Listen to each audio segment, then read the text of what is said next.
The Angelo Decor River's Edge fountain is a solid one-piece unit that's easy to set up and the perfect size for your outdoor oasis.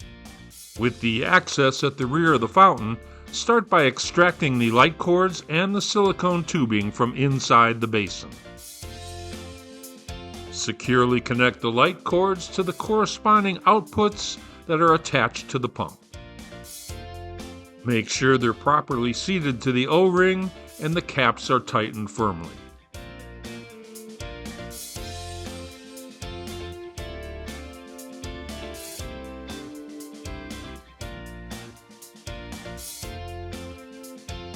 Attach the tubing securely to the output of the pump, and note the flow control at the front of the pump. We recommend setting it to full strength. Carefully place the light cords and the pump back inside the fountain.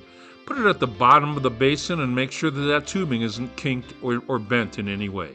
Add the access door as shown.